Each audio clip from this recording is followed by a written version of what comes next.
All right, good morning or good afternoon or middle of the night to our Harvest family or friends and neighbors, children, adults, neighbors, third cousins, whoever's listening or watching. We're so glad you're here. I'm Aidan Moore, student pastor here at Harvest Community Church with Fusion Student Ministries, and I'm super excited for today, getting to sit down and talk to the one, the only Cole Maupin. Cole is the student pastor at Ridgeview Baptist Church down in Church Hill, but also the associate director. Associate director, yeah. I said associative. We're keeping it all in. Kayla, don't edit anything. The associate director of Bible Study 2 Ministries here in Kingsport. And Cole's just a super guy. I'm not going to go too far into an introduction because this is part of me getting to know Cole better as well. But from what I know about him, he is a great friend, a great leader, a father, and a husband, someone that seeks the Lord earnestly and walks in truth. And I'm just really excited to get to know him more and also introduce him to our church family as well. So, Cole, we're glad you're here. I'm glad to be here. Thanks for inviting me, man. Really appreciate it. Yeah, absolutely. So, to start, I really just want to hear more for our community, but for myself as well, about your story. You could hit the highs and the lows. I don't need a 50-page essay, but 30,000 feet. Who are you? I wish you would have told me that yesterday because I had spent all day writing a 50-page essay about my story. Okay, you can submit that. We'll post it. We'll post it in the comments. A link to the PDF. But yeah, if you give me a little rundown of who you are, where you're from, what's your story, how God has brought you from Kingsport, out of Kingsport, back to Kingsport, all around. So tell me a little about yourself, Cole. Yeah. So I was born and raised here in Kingsport. Love the area. Grew up with Christian parents. My grandfather was still is a pastor here in town, and so I always kind of grew up hearing the gospel, going to church. Had really great Christian influences in my life, and I think it was around like fifth or sixth grade. No, it was sixth grade at Colonial Heights Middle School. I took a world history class, and the world history class, basically, it was about history, but a huge portion of the class was about just religion, world religion. And so here I am for the first time as a kid who grew up in going to children's church and hearing Bible stories, watching VeggieTales, and then all of a sudden realizing that, hey, not everybody believes in this God. Not everybody believes the same thing about this Jesus guy that I've heard about my whole life. How do I know that how do I know that I'm believing in the right thing? How do I know that I'm not wrong? And as a sixth grader, that really messed with me. I'm just trying to figure out, am I only this because my parents were this?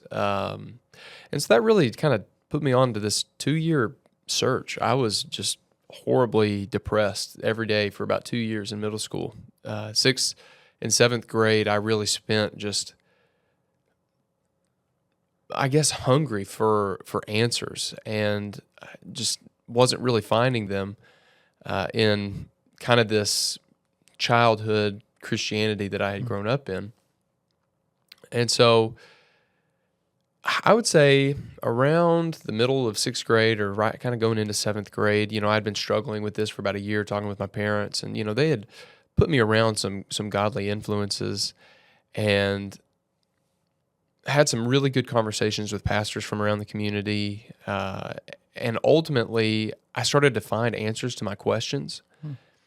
I started to read the Bible for the first time, actually, by myself, and kind of explore the claims of Christianity, and came to the conclusion that this is who I am. This is what I want to follow. This is the Lord that I want to submit my life to. And it sounds kind of, easy, but it really was something that I try to get all my students to see is, hey, this is something this is a question that you have to answer yourself. Yeah. Do you believe in God? Is he real? And, as I looked around at the evidence around me, the world, the creative order, it was impossible to deny that there was a intelligent designer. Now, whoever that was, I don't know at the time. Yeah.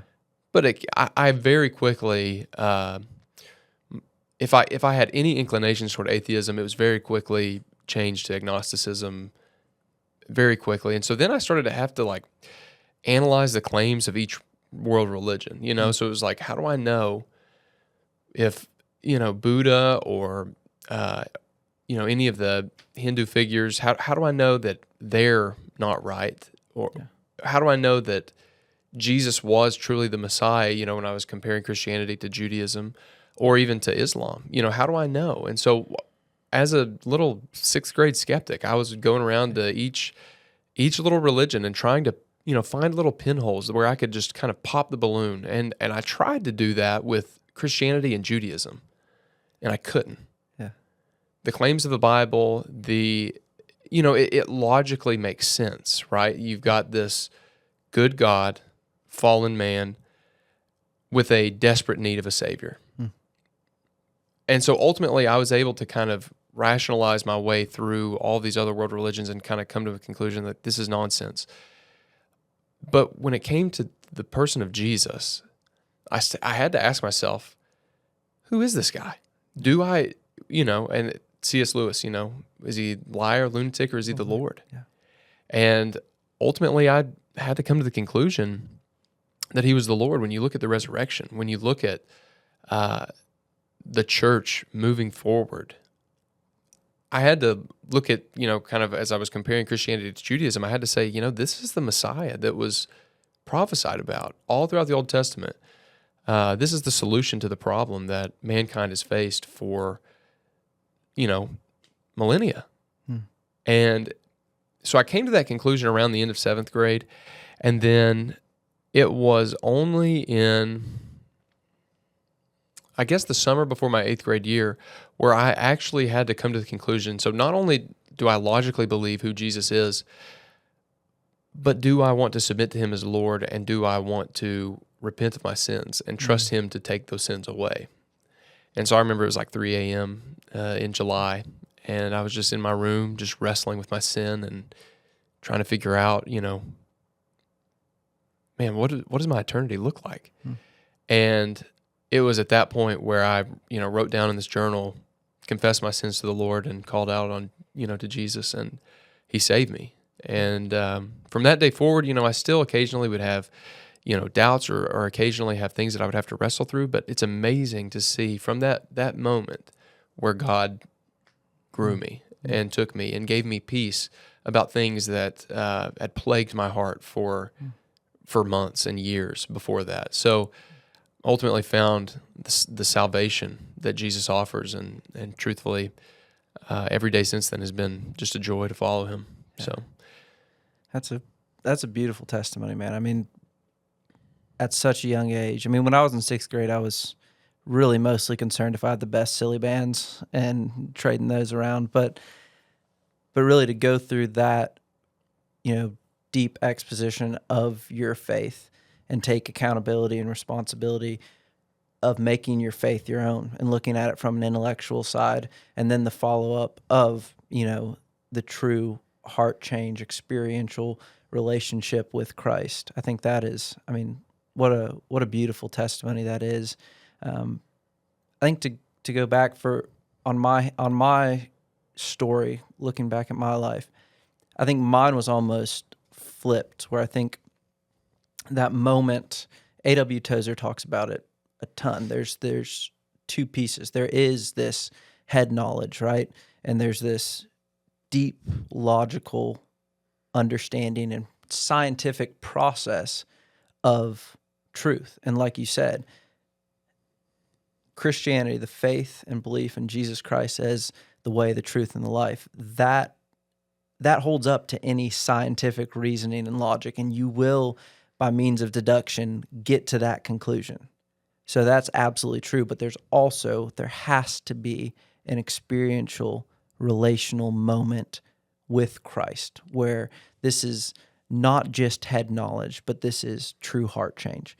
And I think the beginning of our stories are pretty alike, where, grew up in church in a family of believers, memorized scripture all growing up, did all the right things, said all the right things, but it wasn't my own. And there's a few experiences in might be stories for another time, where I came to the point, like you said, at 3 a.m. in your journal, there came to a point where, I could look and say, I'm a sinner, and doing the right things and knowing the right things and following the line well enough, it's not fulfilling and it's not saving my soul. I can't do enough. I'm in desperate need of a Savior.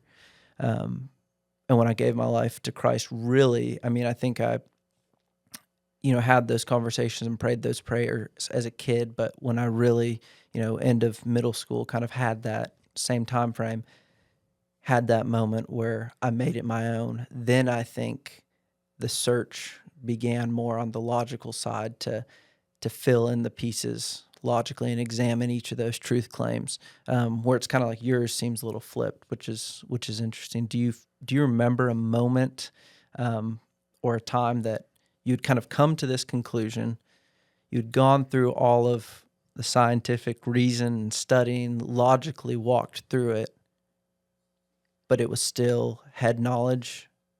What flipped to a heart change from there? Do you remember? Yeah, that's a really great question. I think it was so simultaneously as I'm trying to logically deduce who is Christ, Yeah. what am I, where am I going to follow him? I was coming of age and starting to deal with just sin in my life and starting to be cognizant of it and trying to think like, what do I do about this? And so it was almost like I was fighting a battle on two fronts, so I was fighting a battle in my mind and then I was fighting a battle in my heart as well. And so I would say that there was a moment in time where I came to the conclusion, probably before the summer of my going into my 8th grade year, where the understanding that Jesus was who he said he was a settled matter. So I knew who Jesus was. And it took a couple more months to get there in my heart, to submit to him, to repent of my sins and truly trust in him, his perfect life, his death, his resurrection, and to say, okay, Lord, you're my Lord. Like I know who you are in my head, and because of that, I want to follow you with all my heart.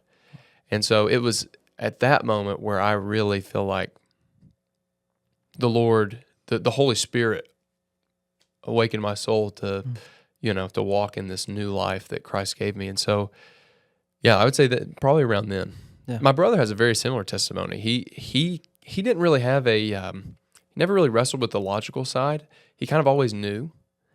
But it was funny because he called me up one night, probably maybe his freshman or sophomore year in college, and had a very similar experience where he was like, man, I think I just got saved. And I was like, what do you mean? I thought you'd been saved for a long time. He's like, I knew who Jesus was, but I never knew Jesus, and I never repented of my sin. I never trusted him to take those sins away. And so at that point he did, and shortly got baptized afterwards. And so it was, but it seems to be a common theme that the Lord transforms both our minds and our hearts, and it's necessary. Yeah. So to have a heartless knowledge, you see where that leads. You've got people all the time who kind of can look the part, even pastors who look like they've got it all together, but maybe they're having some significant heart problems, and then that leads to, the affairs and the, craziness where you're like, how did that happen? But it's because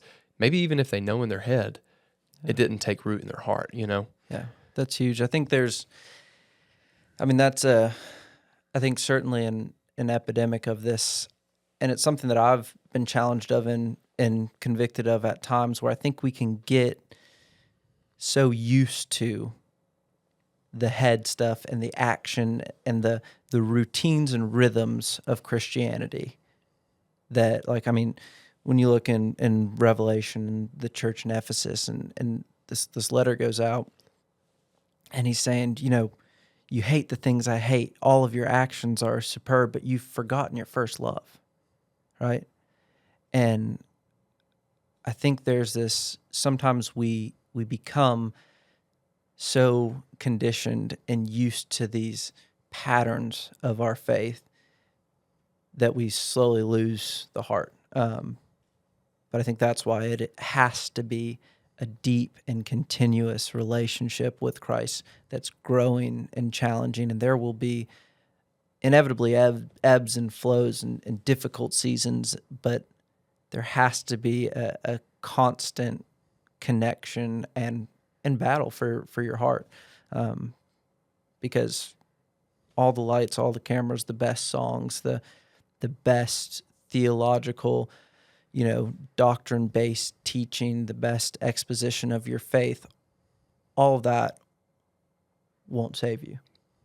Because then it goes back to who's your Lord, your own Christianity, your own religion, or your ability to act in a certain manner, say the right things, do the right things, becomes this false god. And I've been there, and I promise 10 times out of 10, you're gonna let yourself down. We can't shoulder the weight that only Jesus can. And so often we try to in the church because of this kind of complacent idea that Christianity is a program. It's not. It's a relationship with the King of Kings. Yeah, that's awesome. Thanks for sharing. Yeah. Glad to share. I get carried away. I wrote down like 15, 20 questions here. I think we've gone through like one, but this is what I love. I mean, it's awesome. So we got through kind of up through middle of high school or so. Tell me about from there where you went, school, your family. I know I've known of you for a while. I feel like just recently we've connected, but I remember I met my wife, Lauren, in high school, and I was over in Bristol, and she went to Dobbins Bennett here, and we were dating in senior year of high school, and she invited me to her prom, and we were going to prom, and I remember her mom, or maybe it was her, somebody talking about Cole and Sarah and how they were just the coolest people, and hopefully we see them at prom, and then somebody said they're engaged, and I remember, I was married young too, not quite as young as you, but I remember just thinking, that's so cool. That's awesome. Like they knew what they wanted and they got married, and look at this family grow and do things for the kingdom. And so I feel like we've kind of had this, parasocial relationship. I've known of you and admired you from afar, but, wasn't obviously involved in your life through that story. So just tell me kind of high school on to now, what's life looked like? Well, it's actually kind of come full circle, which is really, really cool.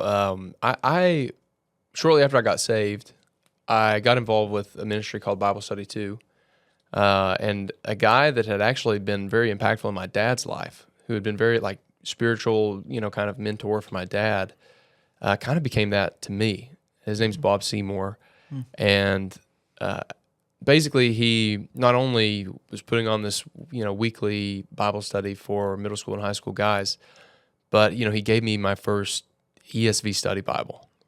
And at that time in my life, where I'm new Christian, I'm just starving, like this morning, I've got a 4-month-old son. I mean, woke up just screaming to be fed. And but it's just like that was what it was like, as a new Christian. I was just like, I didn't know what I needed to know, but man, it was like when I got my hands on a study Bible, started reading, things just kind of took off. And so joined this group called Bible Study 2 and became a leader there. And so I got kind of my first opportunity to observe other high school guys teaching high school guys. And so there was a man, at the time, he was 2 years older than me, football player, DB, named Colton Ketron. And I really looked up to him because he was this, just jacked linebacker, and I just was like, man, he's so cool. But because here he is on the football field, super mean, busting people in the mouth. But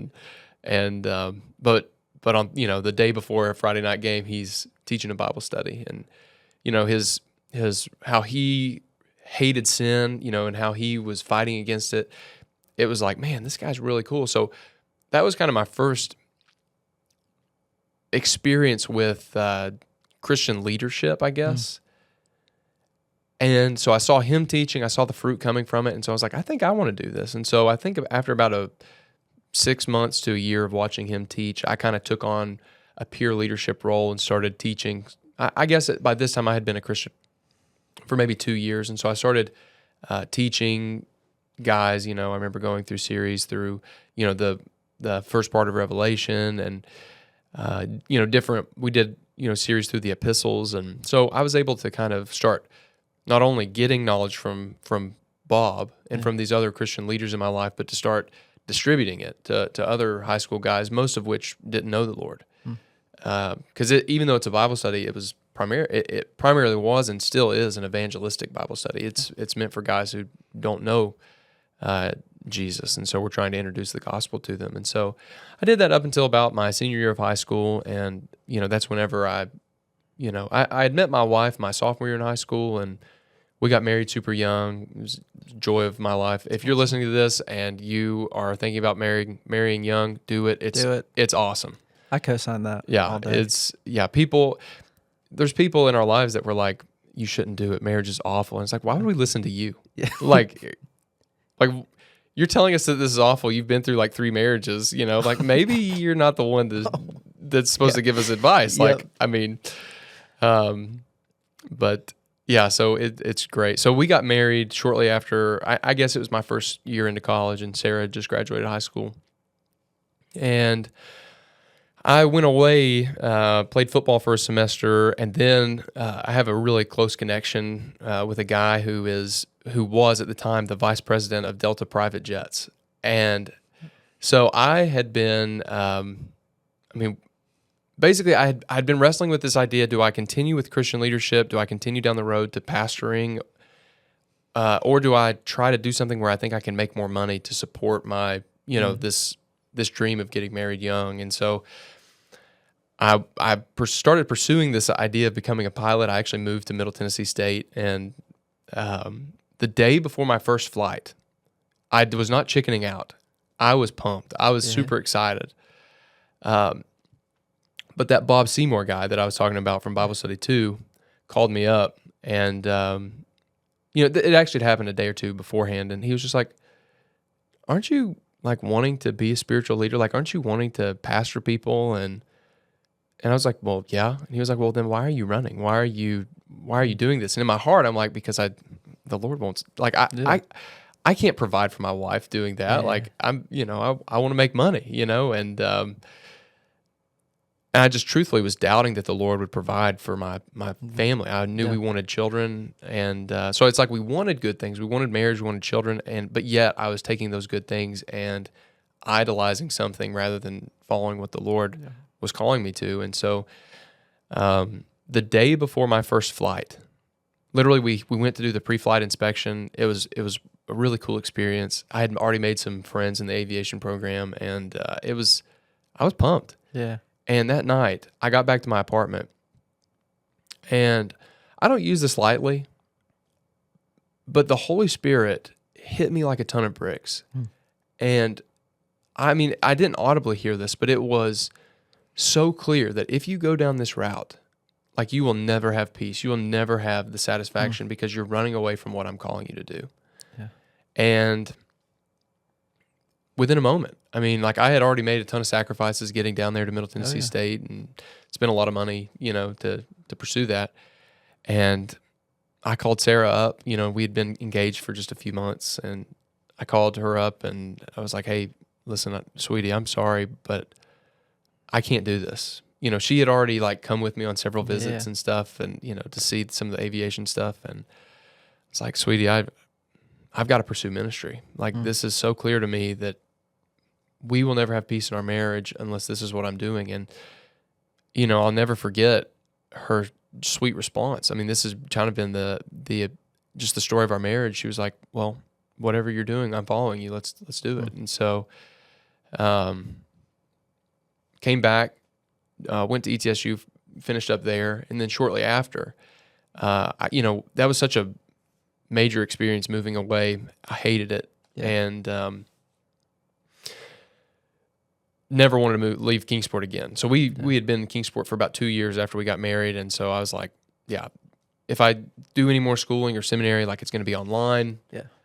Because I'm just never leaving. And again, Bob Seymour steps in and he goes, are you sure about that? I was like, well, yeah, Bob, I hated being away. Why would I ever leave? And he was like, do you have a dream school? And I was like, well, yeah, I would love to go to Southern Seminary. Yeah. He was like, well, before you make this massive decision, why don't you just go check it out? Like, just go on a visit and I was like, okay, whatever. Like, I'm not going to do it. Yeah. I'm not going to do it. You can't make me. You can't convince me. You can't make me, Bob. Yeah. And so anyway, he stepped in again, and he was like, go take that visit. And so on kind of a last minute notice, this happened like a week before COVID happened, so things were already like starting to shut down. And Sarah was at work, and she couldn't get off. And so me and my grandfather actually went up to Southern Seminary in the middle of like a flash flood. So we're driving through like backwoods of Kentucky to get up there, and we went up there, and me and my papa are super tight, and he wanted me to stay close too. And I got in the car as soon as we left kind of the last thing. I went up there with the idea, not doing this, but I had prayed, like, Lord, if this is your will, like, I pray that, you would allow us to have specific conversations, and that it would be so abundantly clear that I could not run from this, assuming that it was not happening. Yeah. And the Lord answered those prayers. We had conversations where it was like, wow, this school is committed to all the things that I'm committed to. They're committed to, evangelism, raising up pastors, reaching local communities through local churches, and so firm on the Bible. And I called Sarah up, and I was like, we got to do this, babe. And I told my papa whenever we got in the car to go home, he was like, so you're not coming up here, are you? And I was like, sorry to say it, but I'm going to do it. And so Sarah, was really wrestling with that, and because she had actually just graduated nursing school and was going to start this, a position with doing exactly what she wanted to do with working with babies. And I was like, sweetie, I think this is something that we've just got to do. And we kind of weighed all the pros and the cons, and because I didn't want to like drag her against her will, and but she heard me out, and she was like, okay, I think again this is you're the leader, like let's do this. And so we went up there, and listen to how faithful God was. So she thought that she got her dream job, and she was leaving her dream job. But when we got to Louisville, she actually started working at a crisis pregnancy center. Like someone at our church told her about an opening for a nurse position. And so she went up there, and as she was just graciously following my leadership, the Lord gave her an opportunity to serve the people of Louisville.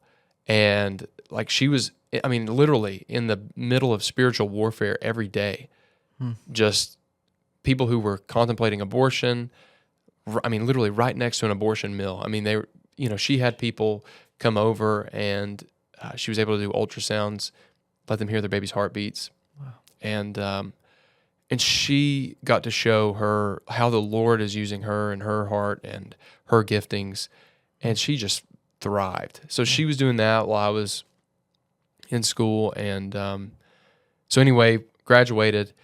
And I don't really know what I'm going to do. I'd contemplated moving up to Vermont to do church planting in the Northeast, and was actually about this close from doing it. Some good maple syrup up there. I know. I actually went. I went on a visit, and there's a program up there that I was really interested in, and it looked cool, And sure enough, right before we do it, guess who calls?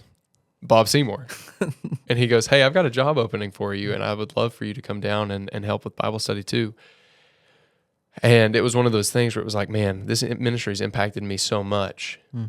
Why would I not go down and help out? Yeah. And so I came down and started working at Bible study too. Been here for about a little over a year and a half now. Awesome. And it's just been phenomenal. Just getting to get plugged back in with the organization that helped me grow spiritually, and getting to do the same thing with students, exactly where I was. Yeah. So yeah, I've been loving it. Sarah's loving being back. Yeah. We've had 2 kids since, and yeah, so things are going really well. Yeah. We're thankful to be back in Kingsport, and very content with what the Lord's doing in our lives right now. Yeah, what a story. That's awesome. I want to circle back and let you share a little more about Bible study too, and your ministry there. But first, I just reflecting on your story and that testimony that you shared of the last 5, 6, 7 years, and it's just such a beautiful picture of a few things. Like I think we see first, and this is something that, you know, a war that I wage constantly. I think there's, and I'm not going to pin this on you, I'm sharing from my heart. I think there is a pride that's not arrogance that's oftentimes missed or misdiagnosed, and that's, you know, this pride of self-reliance, especially as a husband and as a father. It's, you know, I have to be the provider. I have to line all the things up. I have to do all these things, and it becomes a point of not arrogance, but this pride of us, of our family being reliant on me. Where, you know, I mean, you look at Psalms 26, and when David's crying out to the Lord, he says, I've lived my life in reliance on your faithfulness. And so the humility from your standpoint, as, I mean, about to get married and then through your marriage as well, to submit your desires, your dreams, your plans, because someone like you clearly are capable and intelligent, and in your own strength could be very successful in this world's eyes, and with all these things. You could have been the best pilot in the world, I have no doubt. But you submitted not only your wants and your desires, but the weight of responsibility. You submitted that to the Lord in humility, and in doing that, listened and obeyed His direction. And then the second level of that is Sarah following your leadership. And what a beautiful picture of marriage and obedience and provision and leadership that is, from a husband leading not out of a place of pride, not out of a place of, you know, Sarah, this is what I want to do, this is what we've got to do, come along. It's, hey, you know, this is where the Lord's leading us, and I have to submit to Him, and we need to be obedient. And then her, like you said, graciously following along, and then seeing the fruit of that faithfulness. Like, wow, that's just, that's an awesome story. I really appreciate you sharing. And man, I could just listen to stories like that all day. But I want to get back to Bible study too. Share a little more about the ministry and how the local church plays a part in it. And I just wanted to hear a little more about it, and have our church and community hear a little more about it too, because I think it's an awesome ministry. Yeah. So Bible Study 2 is very unique. It actually kind of started. Formally, we've been around for about 20 years, but it kind of goes way back. Like I said, to when my dad was a kid. So Bob's an older guy, and so he's been doing kind of youth ministry and youth outreach in Kingsport for, you know, over 40 years, I would say. And so it started with Calvary Baptist and their RAs, Royal Ambassadors Program, and then, but ultimately, about 20 years ago, what happened was Bob took a group of guys, believers, particularly believers, and he said, hey, let's spend the summer just growing in your foundational knowledge of what it means to be a Christian. Yeah. And so these 4 guys went through this summer, and they went through several books and went through books of the Bible, and things went really well. And by the end of the summer, they were like, yeah, this was good, but we don't want to stop. And Bob was like, well, I guess we could, you know, keep going and, you know, and just keep learning and getting into different, you know, disciplines and things like that. And these guys were like, well, that'd be fine, but we've got some unbelieving friends at school who would like to, you know, who are interested. We've got, you know, one guy was like, I've got an atheist friend at school that needs to hear this.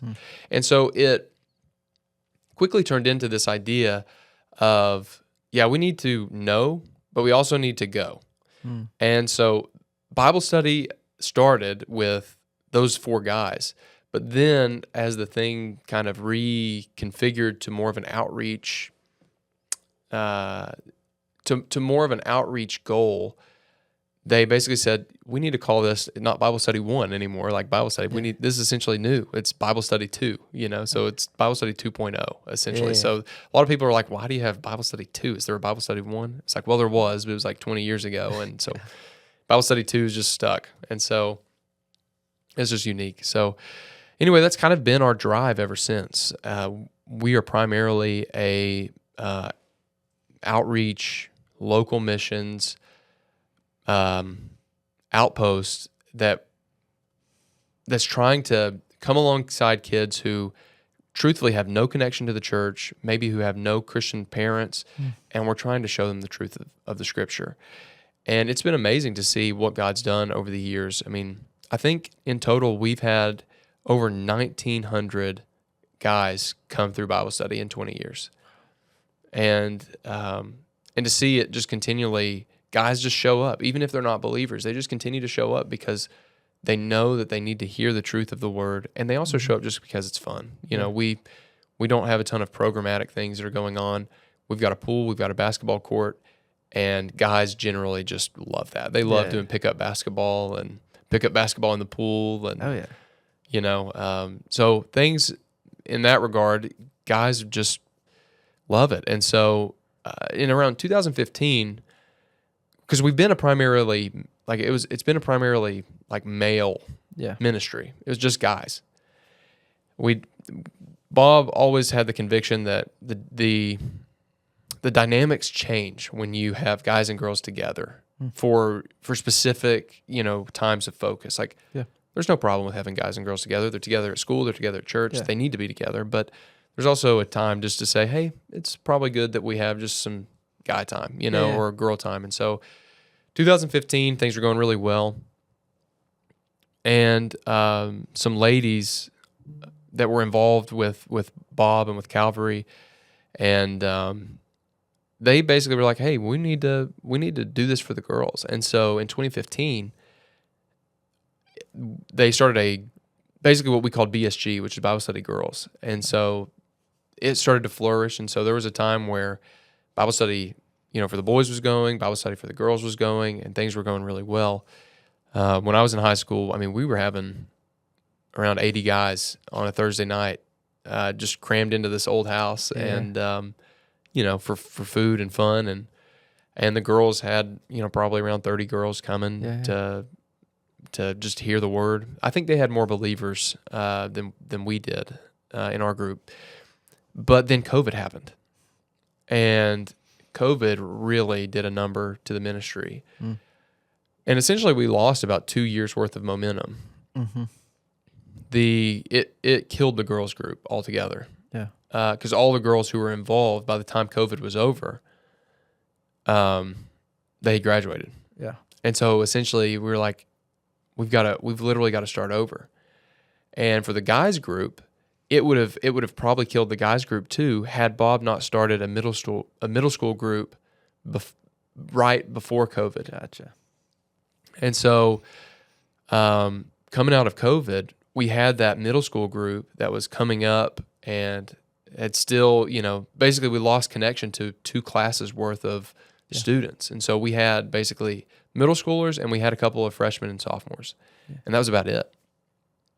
And watching what God has done over the years that I've been here, post-COVID, we've gotten the girls group started again. We've gotten the guys group started again, where our numbers since the semester have started to tick back up. I think we're going to be very close to where we were. That's awesome. Pre-COVID. And so, but the Lord is just continuing to bring us people who are hungry for the word. Like guys that come by their own volition, whose parents have no desire for them to be connected to the Bible or Christ or anything. Guys that are just coming because it's like, I know that there's truth out there and I need to hear it. And so Bible study exists to share that. And that's kind of what we're trying to do in the next year or so. We're trying to help churches in the area see what we're doing and partner with us, so that we can take these guys who are unbelievers when they come, but are hearing the gospel and getting saved and becoming believers, so that we can pass them off to local churches. Not to kick them out of Bible study, but to say we're not the end goal here. Like, we're a parachurch organization, and our desire is to see young men baptized, to see young men join local churches, to see young men become pastors or deacons, to see them become faithful church members themselves, maybe even missionaries. And so, but we know that those things are not for us. Like, we're not going out into our swimming pool and baptizing kids because we don't feel like that's who we are. We believe that's, part of the local church, and we want to send these guys, these new believers, to local churches all around Kingsport and to equip the body. So essentially, we kind of see ourselves as an on-ramp to get guys from, down below the exit onto the interstate of the church. And so that's what we're doing. We're reaching out to churches across Kingsport, hoping that we can build some lasting connections and help these young men see that you need to be going to church on Sunday. You need to be investing your lives with young people in the church, but also people who are not like you, older folks who have wisdom to give you, married folks who can show you what the family looks like. So that's kind of where we're at right now. Things are going really well. We're seeing kids believe, and so ultimately, that's awesome. Yeah. Yeah. How? What would you say would be the best ways or the biggest ways the local church community can come alongside Bible study too, and kind of bridge that gap like you're talking about? I know that's kind of the initiative that you're working through right now. What does that look like in your mind of kind of connecting that on-ramp to the interstate itself? Yeah, that's a great question. So what originally sparked this idea was, a lot of these guys who are coming can't drive yet. Or if they're over 16, they just don't have their license and they don't have the means to get a car or whatever. And so we have a logistics, just task every Tuesday and Thursday trying to figure out how do we get, like I think we needed to get 27 guys home last Thursday night with 4 drivers. And so it's a logistics nightmare. Yeah. But what we realized as we were driving kids around town and seeing all the different parts of Kingsport, we were like, hey, wait a minute. There's a really good gospel preaching church within walking distance of your house. Yeah. Why don't you just go there? Yeah. And being from Kingsport, I actually have a ton of connections just around town with pastors that, I grew up with as a kid, going to youth group at some of these churches. And so basically what we started to do was saying like, we need to go to these local gospel preaching, Bible believing churches and invite them to come with us. And that doesn't necessarily mean that it has to be the pastors. But what we're trying to do is to make the bridge between us or these kids and the local church as easy as possible, as seamless as possible. And so recently we've been inviting pastors to come check us out, just to come on a Thursday or a Tuesday and see kind of what all's going on. We've invited those pastors who have come and have been really impressed with the outreach that we're doing to basically to partner with us in 3 ways. The first way is prayer. And we're in the middle of a transition process with our board, and we're trying to kind of shore some things up. And one of the things that we're doing kind of behind the scenes right now is we've got a big prayer initiative. And so if a church just has the ability to pray, which every church should, we're asking that churches would pray for us, on a very regular, if not weekly basis for the things that we need for the students that we're reaching and things like that. And, we're going to be sending out, updates, how to pray for us, things like that. So it's not just vague, like, help the ministry Bible study, but it's like, Lord, you've been working on the heart of, student fill in the blank. Yeah. Please save them soon, and it's like having churches pray for that across the Kingsport is powerful. That's awesome. Yeah. So that's one of the ways. Another way that we're asking churches to partner with us is just to send volunteers. Yeah. And we've kind of come to the conclusion that what we're doing, we're fully functioning. We're funded. We're trying to hire some people to help us with some, logistics things and here and there. But what we're trying to do with the volunteer for volunteers from churches is to essentially say, hey, if you can come and just hang out in the kitchen and cook dinner with your church's shirt on, like your logo, the church's logo on your shirt, and just talk to guys when they come and talk to you, because inevitably these guys are walking in and out of the kitchen and they'll, have conversation. It's organically going to come up. Like, hey, like you live, a quarter mile away from my church, and we've built this relationship over the past month. Why don't you come check us out one Sunday. Like, I'd love to Yeah. introduce you to some people, who are like you, some people who, or maybe my pastor who, is maybe could help you with whatever you're struggling with. And so it's amazing what just being present can do for building connections. Yeah. And so we're asking churches to come partner with us with volunteers, not merely because we need the help, because I think truthfully we're in a position where, we'll have things covered on our own structurally, but we want people to be present so that they can build relationships with students, and so that students can be connected to local churches. Yeah. And then lastly, some churches don't have the ability to, provide volunteers, and so we're asking churches to consider donating. Yeah. But it's not necessarily just churches. Individuals who have been impacted by Bible study are primary donors right now, and so we're asking churches to consider partnering with us financially, to take us on as part of their local outreach strategy. Yeah. But we're also asking church members from around the city who see good things going on, seeing youth who are truthfully unreached in our backyards, to basically say, hey, we'd like to support what's going on. I'm all about global missions. I love global missions. Southern Baptist, I firmly believe that we should go to the ends of the earth, making disciples of all nations. But there's also something to be said about a mission in our backyard that doesn't necessarily cost as much as sending somebody to China or Uganda, or you know what I mean. So it's like, a few $100 here or there can buy meals for these guys, so that we can preach the gospel to them on a weekly basis, and that makes a world of difference. And so we're just asking people to partner with us in those three ways right now: prayer, consider coming and just building relationships, volunteering, and then also consider giving to us. Yeah, that's great. And I love kind of the interlocking pattern of connectivity there, because if you think about it from a carpentry standpoint, right? Like, if we're looking at these two ministries as, two pieces of wood we're trying to connect, if we just tack a nail in the two butt ends of two 2x4s,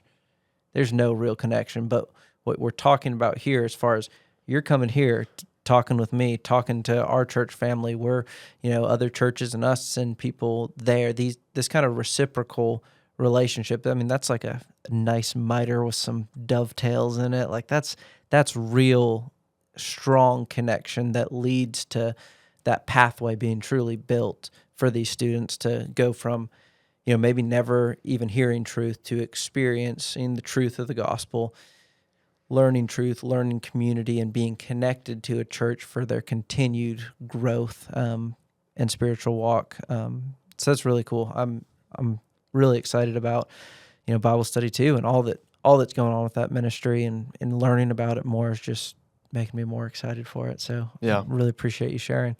I realize I almost keep kicking your boot as well. I don't know if these cameras even catch it, but I had to recross my legs because I sit like a therapist. I get it. And I almost kicked Cole's boot there. And so this is totally off track, and if we can get back to more serious stuff, but this is like instead of the elephant in the room, this is the walking boot in the room. So tell me what happened. We got an Achilles issue?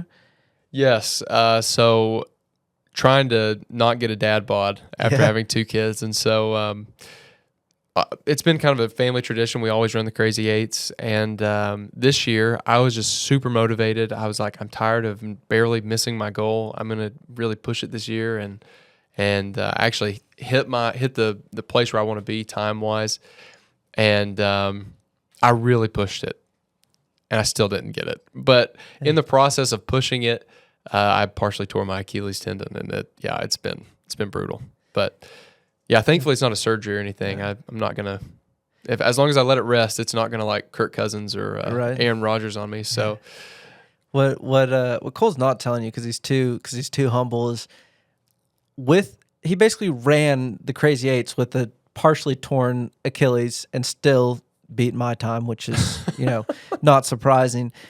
And then afterwards, he thought he was just sore and just going to tough it out, and continued to work out and just be a beast for a couple weeks and tore it even more, right? Is that what happened? Yeah. And you were just like, it hurts.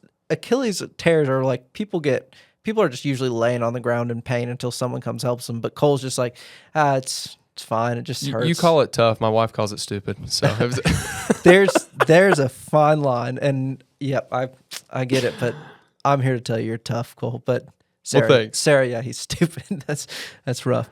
All right. I don't even know what time it is. How are we doing on time, Kayla? Kayla's our super producer. She's going to edit this in post. You're at about 50 minutes. We'll keep going. This is fun. We'll go a little longer. A couple more fun ones. This is a question just to continue to get to know you, and I think this is just always interesting. If you, Cole Maupin, could sit down and have dinner and discuss any topic in the world with one person, alive or dead, fictional, non-fictional, but it can't be Jesus or Santa, who would that person be and why? You sent me these questions earlier, and I've really thought about it. It's a super hard question because you start wondering, could I go talk to somebody and like undefined, but like somebody who was in charge of building the pyramids, I knew if we went over 50 minutes, we were going to get into conspiracies. But I think where I have landed is twofold. Okay. So I think it would be somebody involved in the American Revolution. Nice. Probably George Washington. Yeah. Or maybe a pastor at that time. A guy named Benjamin Rush. I don't know if you've ever heard of him. So he was kind of involved in the founding, but was, a founding father, or he was involved with kind of the spiritual formation kind of behind the nation's founding. The chaplain of the founding fathers. Yeah. So a lot of people don't know about him, but he was a pretty solid dude. And so I think that one of those guys leading the American Revolution and kind of forming what we have today, I mean, I think that would be super cool. Yeah. I think on the other side, I think it would maybe be somebody in the Reformation, in the Protestant Reformation. I think it'd be really fun to talk to Martin Luther because I think he was, just like everywhere, man, in his mind. And so maybe somebody like that, or, Tyndale. Yeah. Somebody like that. Yeah. Being willing to stand up for the word. So I'd probably lean in one of those two camps. Yeah. The boldness and just imagine just getting to sit down with Luther like the evening he nails 95 theses up and it's like, hey, let's talk. I mean, wow. Yeah. Even That's though great. he'd probably want to burn me at the stake too for being a Baptist, but it's whatever. But those are phenomenal answers. I need to look into Benjamin Rush. Yeah. That name sounds familiar. Maybe I know him, but I'm not gonna lie and pretend I do because I don't know. Mine would be all the students already know mine. Have to be Teddy Roosevelt. I mean, I'm just solid choice. Just Theodore Roosevelt. That's why you named your son. I kind of snuck that one in a little bit. Nice. I think it wasn't his official namesake, but at one point in making all the baby name lists, it was on the list. And of course, Lauren is the curator of the list. And we of course had to be in agreement, but there were some names that I'd throw out and she's like, look at me. And I was like, never mind. I didn't mean it. I didn't like it. But when I saw that Theodore was on the list, I was like, Teddy Roosevelt. And so I kind of lobbied for that a little bit, but still we were down to 3 names going into the hospital.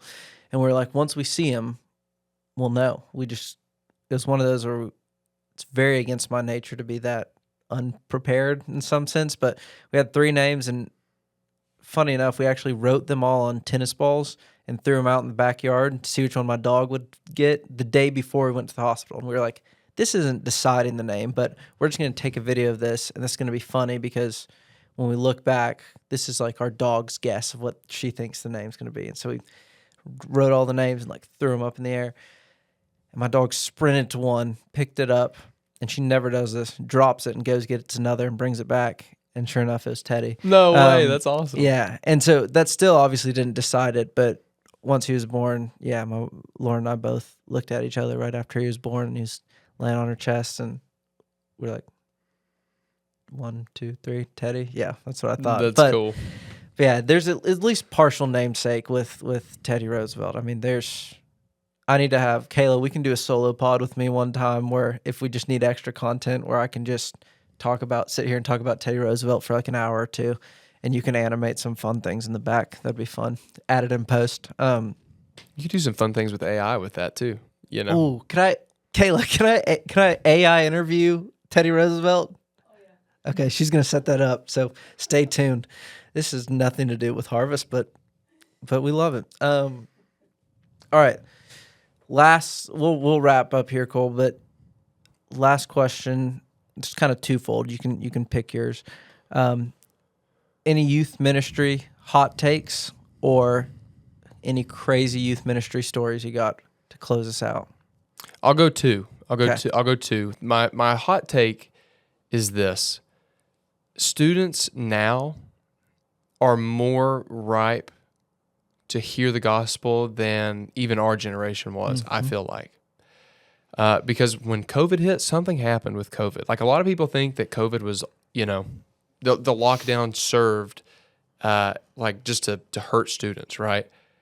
What I have discovered, and when I've talked to other people, they seem to have done the same thing, is it exposed a lot of the false, premises that people just kind of like basically based their whole life on, and then they had no real roots. And then what happened was, like, some of these kids who basically everything that got changed up on them, they started seeking for truth that actually had like meaning, right? So they had based their life on just things that they had been told, and they'd never actually done any research for themselves. What I'm finding with the students that we're reaching, even unbelieving students, they're hungry for something that lasts and actually can withstand scrutiny. And they're smart enough to know when you don't have a clue what you're talking about. And they're smart enough to sift through kind of the hypocrisy that may have kind of bled its way into Christian circles and stuff in past generations. So, but I'm seeing a hunger for that. I'm seeing when kids embrace the faith, when they embrace Christ, and when they get baptized, they actually, it is literally like they're coming out of a unreached people group. Yeah. Like it's like, I'm following Jesus now, and there's no turning back. And I know that's true for, even me, who grew up in a Christian home. But it's interesting when you see a kid who comes to the conclusion, I need to be saved, and then on his own, without any family help, anything, just comes to the conclusion, I need to be baptized. Like, I need to follow Christ. I need to join a church. This is stuff that kids are hungry for, and they're doing it. They're. I know, you've got the passages in Romans. There's none that are good. There's none that are seeking God. But at the same time, I think that we're in a place right now where the Spirit is opening the hearts of students, and it's ripe for harvest. Yeah, I agree. That was kind of one of my other questions we didn't hit, but I totally agree. I think we talked about this at the beginning, but kind of with both of our stories, the dichotomy of the heart and the head. And I feel like with what we'd seen before, and even in my generation, it was a lot more of people that grew up in church, and a lot of people that maybe had at least some level of head knowledge, but they're and going through the motions. Yeah, that it would was be a how lot I of would. this like sleepwalking faith. Like my friend did it. My mom tells me I need to do this. Okay, whatever. Yep, I'm going on Wednesday nights, going on Sunday, hanging out. That I don't mind it. I can say all the right things. But what I see now is, like you said, like these students are hungry, and they want more. And so it's an interesting like reversal kind of the starting point before. Like, there's a zeal and a passion for the Lord and an excitement for things of His kingdom that I didn't see as heavily before COVID. Yeah, I agree. And it's there. And now I think what's needed more than ever and what Bible Study 2 is doing and what you're doing at Ridgeview. And I think what we do here at Harvest and Fusion Student Ministries is it's biblical literacy, and it's teaching truth, and it's really channeling and directing these students in truth and in discipleship so that their head can catch up with their heart in a lot of ways. But it's so encouraging to see this generation. And, there's a lot of people that say all sorts of negative things about this generation, but man, I love them. There's something so special about this new generation of students, and I can just see incredible things that the Lord's going to do for His kingdom through, the hearts and minds of these students. And it's encouraging to have other brothers and sisters in the faith around in this area that see the same thing, and don't overlook this generation, for sure. This is the other answer to my question. The funny. Yeah. Like, this generation not only is spiritually minded, they're hilarious. So funny. So funny. So the thing that I think, like, not only, like, I guess you could say it's a hot take, but it's also just who they are, man. Like, their vocabulary is hilarious. I don't know, some people like hate the teen slang. Yeah. Because it changes every 3 months. Yeah. But man, it's hilarious. And I like using it, like, I know the context. Oh yeah. And I like using it out of context to make them cringe. They think we're old, Cole. We're not I old. know. They're like, oh, you guys are ancient. I'm like, I know. You guys think you're slick, but I know. Yeah, exactly. But I love their the short little pithy phrases that they use to get on each other's nerves. Like, have you ever heard, the good boy one? Oh, that's my favorite. I've had to almost break up some fights over that one. Sometimes when the middle school guys latch on to them, that's when it gets in the heat of competition. But yes, that one's good boy. You're saying the put the fries in the bag. That's my favorite. Yeah, because a kid used it on me. This is actually honestly one of my favorite students. He used it on me one time when I was in a lesson, and I was probably just like yapping. Yeah. And he was like, "Dude, just put the fries in the bag." And I was like, "Okay, all right." And so I held on to it for the rest of the night. Well, later that night, he comes up and he starts like, telling me this story, and he just starts rambling on. And so I was like, "Dude, put the fries in the bag." And it was just awesome. It's awesome. Yeah, So, Lauren and I around the house now, it's so funny. I was like, if somebody could listen to our conversations in our own home, they'd think we're like in high school or something, because we're just walking around using these little one-liners and stuff on each other all the time. It's so funny. But this is a hilarious generation, and I've saved. You guys sift them out, and a lot of them, by the time you understand it and can use it in context, it's already gone. It's gone. So there's a few that I don't get, not that I don't understand, that just aren't funny. yeah. Like the 6-7 thing's been going on for 9 months now, and it means nothing, and It's so still isn't stupid. funny. Yeah. It's the equivalent of Skibbity a year ago. Yeah, It's just like, But- yeah. Anyway, Dude. the which is kind of funny, because last week for at our student group for Ridgeview, we did like a screen game called 6-7, and it was it was so cringy. Yeah. But it was funny because it was Yeah. cringy. So like, it was a trivia, and basically the answer was either 6 or 7, and it was just it was funny, but That'll get the people going. but man, it's funny at how cringy it is. Like, I think that's what And now it's like the postmodern irony of the ironic jokes. Like it's the cringiness of it that makes it funny, and then it becomes mainstream and becomes not funny, and then circles back around to being funny because you can laugh at how cringy and not funny it really is. It's wild, but I love it. So, all right. Well, Cole, it was a pleasure. Thank you so much for coming on. Harvest family and anyone else listening, we appreciate you giving us your time and joining us. Reach out to me or anybody here at Harvest.